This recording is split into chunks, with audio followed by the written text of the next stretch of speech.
You like to hear that from receiver standpoint. Um, you try to do the best for your team, and I believe in Pruitt, and whatever he says, I'm gonna do. And then when you think about the success you had against Alabama, and Jeremy even referred to this, I mean, when you're making plays against Alabama, you're making plays against really good people. I mean, those defensive backs almost always wind up in the NFL. What did that do for your confidence to have such a big game against Alabama? Yeah, it definitely boosts my confidence. It was like the first game that I was in a lot, and it was against a great team, and just to go out there and compete with the guys at Alabama, it just made me more confident. Thank you. David Oben. Jalin, what is it like, getting to campus and then being a part of the rotation, so quickly? Coming as a freshman, that's your goal. You want to come into fall camp. You want to come in and be prepared and, try to do the best for the team. And, that's my only goal.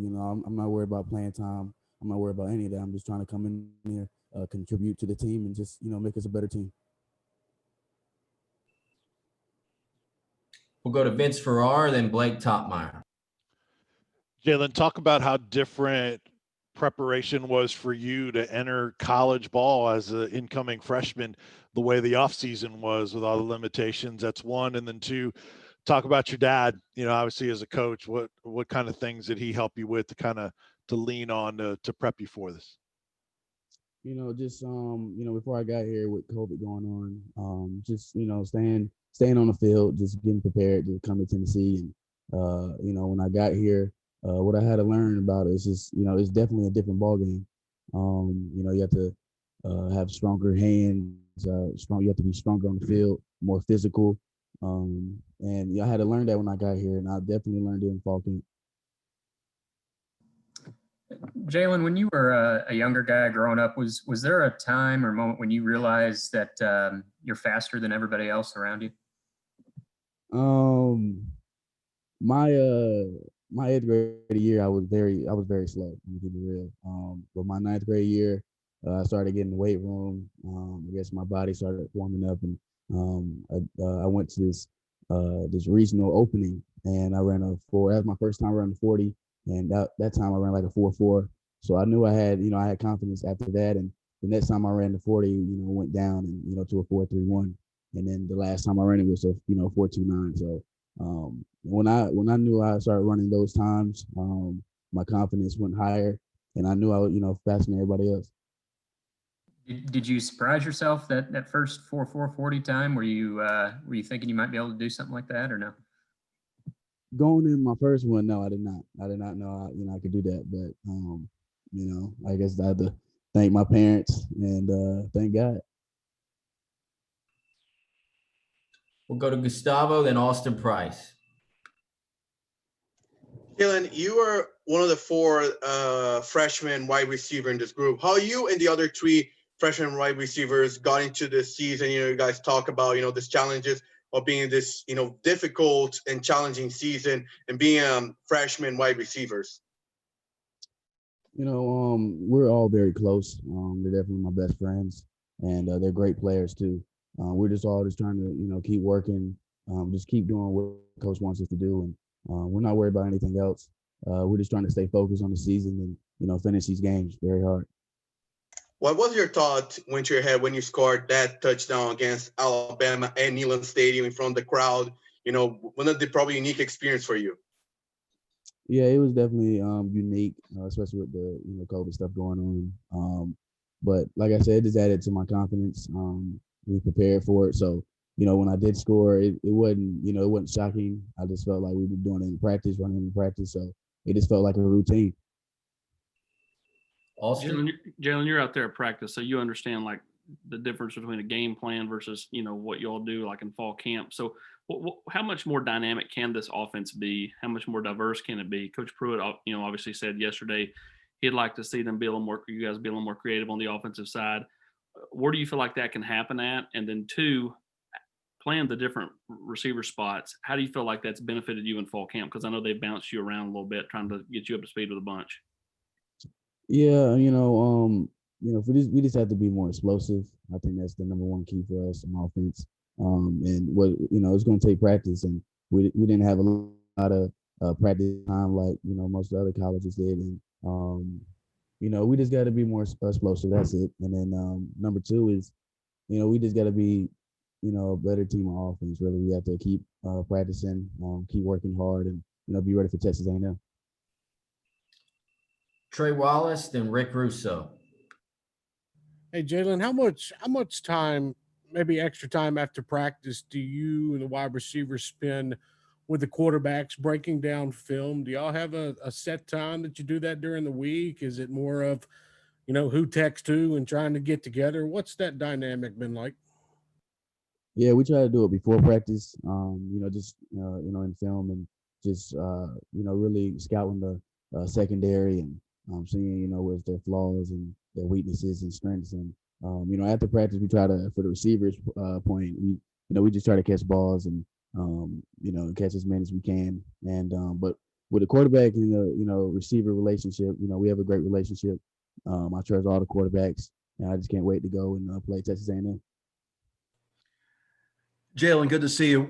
A couple questions real quick. What do you think is preventing you guys from coming out and having success in the second half of games? And also, could you talk about your impressions of the progress being made by Harrison Bailey, your fellow freshman quarterback? The problems for the second half is self-explanatory. We just have to be more explosive. We got to come out and act like the first half didn't happen and come out the second half 0-0. That's how that's the mindset we have to have. Coming out of halftime. And, with Harrison Bailey, he came in my recruiting class. I'm very proud of him. He's like a close brother to me. And, he definitely has, he's going to have success in the future. And, I can't wait to play with him. And, it's going to be fun. Jimmy Himes and Blake Topmeyer. Jalin, how comfortable are you at playing each of the wide receiver positions? I'm very comfortable in it, but right now I love where I'm at. Slot is more, what's the word for it? More space you can work with. And when it is man, you can do more work in the slot. So I love the outside. I play outside in high school. But slot is probably my favorite position right now.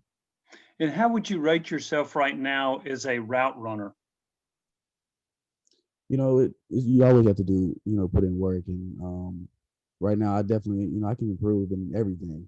So I'm not, my route running, I'm happy about it, but I definitely know I can improve in it. So, just improve. That's it. Jalin, obviously in high school, your team had a lot of success, all the state championships. Given that, how do you deal with a season like this where with more losses than you're accustomed to? What's that like dealing with it mentally? We're not worried about that. We're not worried about the losses at all. What we're worried about is just preparing, getting ready for the next game, and just keeping everything for the team. Our team, we're very close. There's nothing happening here, and we all love each other. So we all have confidence in each other, and we're not worried about that. Patrick Brown and Matt Ray. Jalin, you talked a little bit about the Alabama game and the plays you made in that game. I'm wondering how much did those two plays you made in that game sort of make you more hungry to have more success and be more productive? It definitely makes me, more hungry.